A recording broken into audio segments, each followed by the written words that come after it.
Before there was light, there was the void. Before the masterpiece, the blank canvas. And before every great invention that has ever defined our world, there was nothing. The act of creating something truly new, something that does not yet exist, feels like a form of magic, a sacred art reserved for a chosen few. We look at the great inventors and see them as wizards, gifted with a divine spark that we, the ordinary, do not possess. But what if that is a lie? What if creation is not magic, but a method? What if invention is not a gift, but a system? An algorithm so powerful it can be used to pull a new reality from the ether. Today, we open the architect's vault. We will deconstruct the art of pure creation into 5 simple, powerful steps. This is the process for inventing something that doesn't exist yet. Let us begin by learning to see the nothing that holds everything. Step 1. Seeing the void. The genesis of all creation, the birth of every new thing in the universe, is not an act of addition. It is an act of perception. It is the art of seeing the void. The amateur inventor believes their job is to hunt for ideas. They search for a lightning strike of inspiration, a brilliant concept that no one has ever had before. This is the first and most common path to failure, because you cannot find a key and then hope it fits a lock you have never seen. The architect, the alchemist, the true inventor does the opposite. They are not looking for ideas. They are scanning the world for something far more valuable. They are looking for holes. Imagine the world as a vast and complex jigsaw puzzle, almost complete. Most people spend their lives admiring the picture that has already been assembled. They focus on the colors, the shapes, the finished sections. Our brains are masterful pattern recognition machines, designed from birth to see what is there. The inventor must train their brain to do something deeply unnatural. They must learn to ignore the picture. They scan the entire puzzle with a different purpose. They are searching for the one crucial, awkwardly shaped piece that is missing. That missing piece, that empty space, is the void. In the void is where all opportunity lives. The void is a silent frustration. It is a universal friction. It is an inefficiency so common it has become invisible, accepted by everyone as just the way things are. Before Uber and Lyft, the void was the universal unspoken misery of standing on a street corner in the rain trying to hail a taxi. It was a problem so common no one even saw it as a problem anymore. Before the iPhone, the void was the clunky inconvenience of carrying a phone, a separate MP3 player, and a separate camera in your pocket. It was a friction we simply accepted. Before Airbnb, the void was the absurd inefficiency of millions of empty spare bedrooms in a world where travelers were paying high prices for sterile hotel rooms. The inventor is the person who can see this emptiness. They can feel the friction that everyone else has become numb to. While others see a completed picture, the inventor sees the glowing, empty space where a new reality is waiting to be inserted. Therefore, the first step to inventing something that doesn't exist is to stop hunting for ideas. Instead, you must train your eyes. Look at your own life, your industry, your daily routines. Do not look for what is working. Look for the friction. Look for the frustration. Look for the silent, universal complaint. That is the void. That is the glowing, empty space in the puzzle of the world. And it is the only place where something truly new can be born. Step 2. The collision of worlds. You have found the void, the glowing, empty space in the puzzle of the world. A profound and valuable problem that everyone else has accepted as normal. The amateur stares into this void and makes a critical mistake. They try to solve the problem using the tools and ideas from the world in which the problem exists. To solve the problem of hailing a taxi, they try to invent a better taxi whistle. To solve the problem of carrying multiple devices, they try to design a better bag. They are trapped in the prison of analogy, forever iterating on the old broken solution. The architect, the alchemist, does not look into the void. They look away from it. They understand that the solution to a problem in one world is almost never found within that world. The solution is found by importing a concept from a completely different, unrelated world and smashing it into the problem with creative force. This is the secret of all true invention. It is the collision of worlds. Consider the story of a Swiss engineer named Georges de Mestral. In 1941, he went for a walk in the Alps with his dog. When he returned, he was annoyed to find his pants and his dog's fur covered in tiny burrs from a burdock plant. This was his void, a common, universal frustration. The amateur would have simply cursed and pulled the burrs off, but de Mestral was an inventor. He became curious. Instead of just removing the burrs, he put one under his microscope. And what he saw was not a random nuisance, but a brilliant piece of natural engineering. Hundreds of tiny, perfect hooks that could easily latch onto the looped fibers of his clothing. At that moment, two completely separate worlds collided in his mind. The world of botany, the natural mechanics of a plant, smashed into the world of textiles and fasteners. The collision created a new, revolutionary question. What if I could artificially replicate this hook and loop system to create a new kind of fastener? The result of that collision was Velcro. This is the profound secret of originality. It is not an act of spontaneous, magical creation from nothing. It is an act of violent, creative combination. You are not creating a new something from a void of nothing. You are creating a new something from two old somethings that have never met before. What happens when the world of the computer collides with the world of the telephone? You get the iPhone. What happens when the world of social networking collides with the world of the hotel industry? You get Airbnb. What happens when the world of automotive engineering collides with the world of software and battery technology? You get Tesla. Therefore, your work in this step is to become a collector of worlds. You must cultivate a ravenous, almost indiscriminate curiosity. Read about biology, study ancient history, watch documentaries on architecture, learn the principles of music theory. You are stocking your mental arsenal with foreign concepts. Because the next great invention will not be an iteration, it will be an intersection.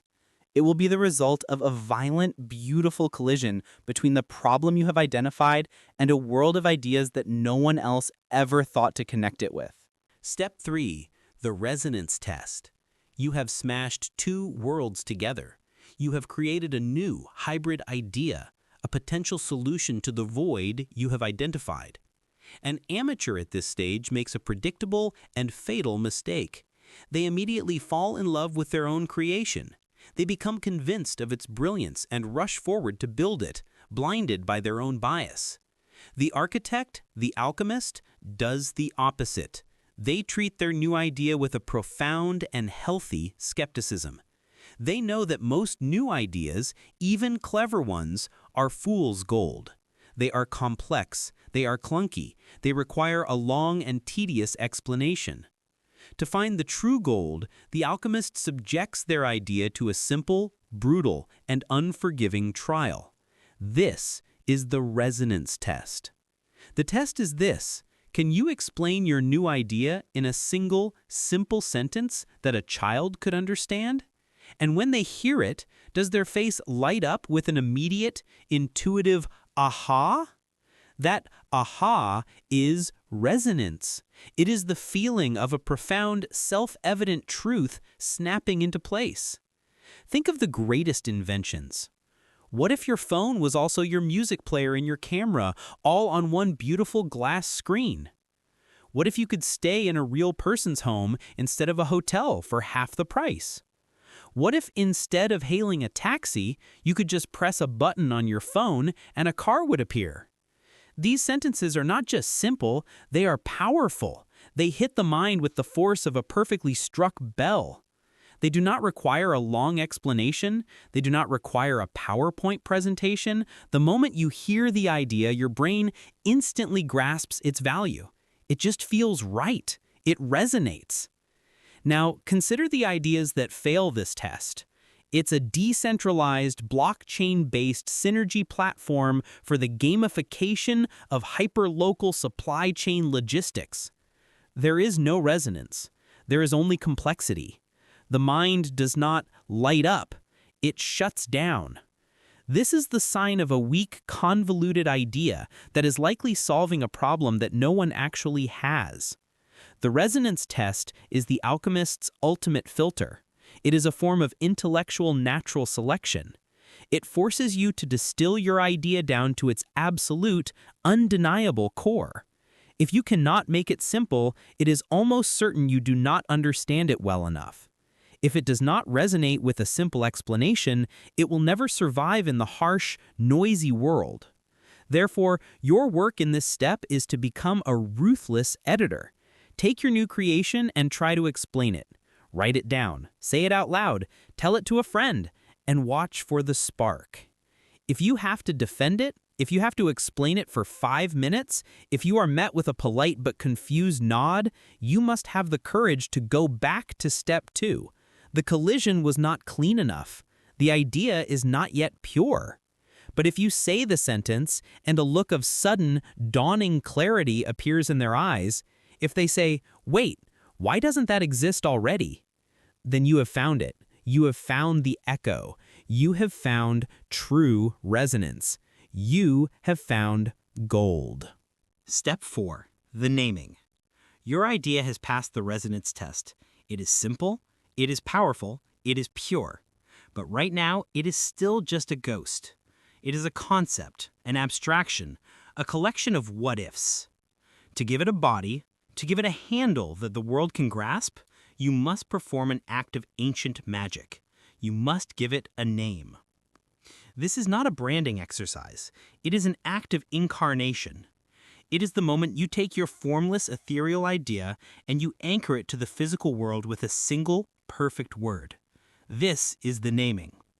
The amateur believes a name is a label you slap onto a finished product. They choose names that are descriptive, literal, and ultimately forgettable. They would have called the iPhone the integrated mobile communication and entertainment device. The architect, the alchemist, understands that the name is not a label.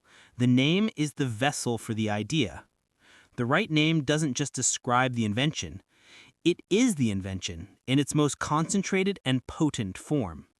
It is the spell that allows the idea to spread from mind to mind like a virus. A great name does 3 magical things. First, it creates a category. Before the iPhone, there were smartphones and MP3 players. The name iPhone didn't just join that category, it destroyed it and created an entirely new one in its place, a category of which it was the one and only member. Second, a great name tells a story. The name Tesla is not just a brand, it is an incantation that invokes the spirit of Nikola Tesla, a story of visionary genius, rebellion against the establishment, and the dawn of a new electrical age. To own a Tesla is to participate in that story. Third, a great name is a piece of poetry. It is easy to say.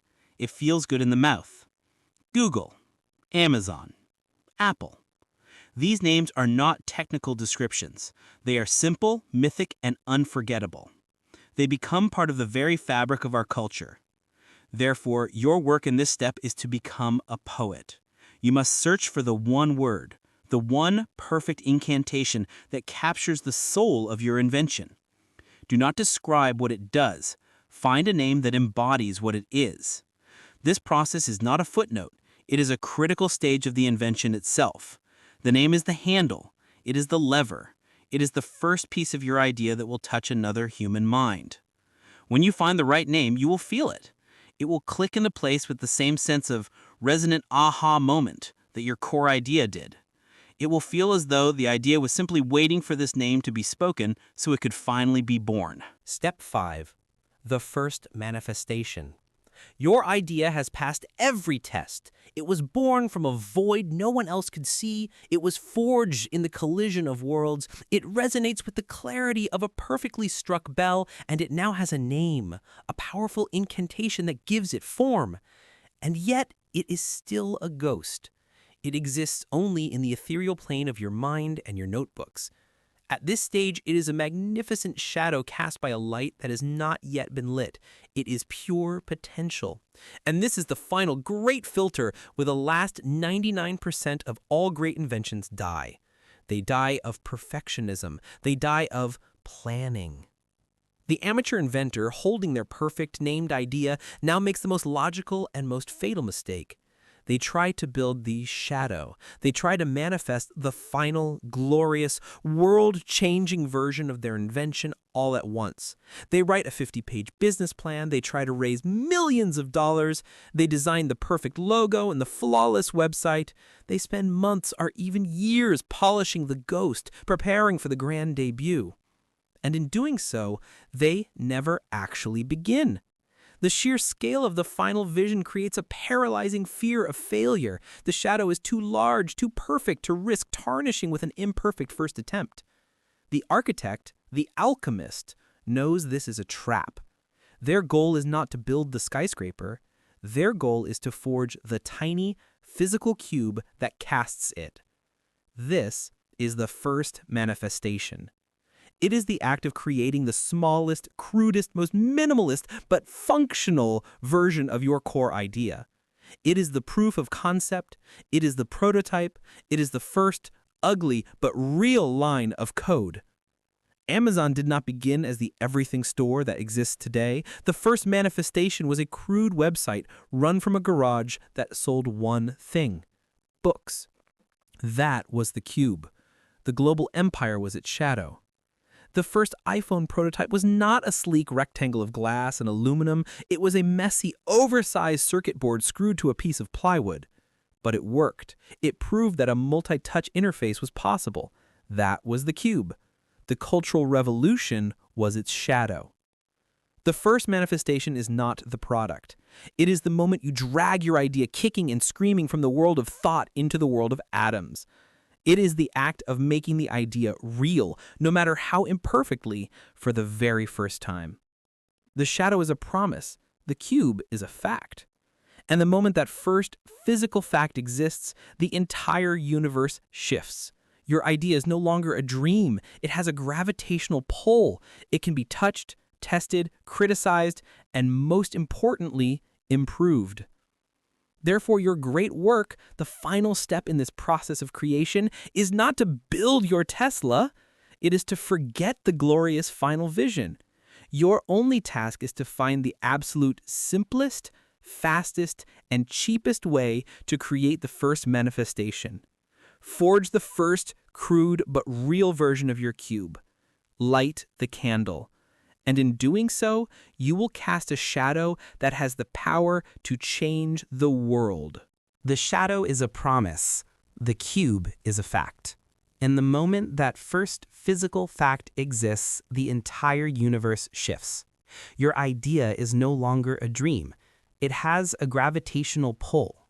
It can be touched, tested, criticized, and most importantly, improved. We have now completed the journey. We have learned to see the void, to forge an idea in the collision of worlds, to purify it with the resonance test, to give it power with the naming, and finally, to give it life with the first manifestation. This is the algorithm of creation. It is not magic. It is a method. It is the blueprint that demystifies genius and proves that anyone with the courage to see the world differently has the power to rebuild it. The world is waiting for your invention. Thank you for joining us inside CapitalSanctum. To continue mastering the mental tools of the world's greatest architects and inventors, subscribe to CapitalSanctum and join the circle of those who do not just observe reality, but create it.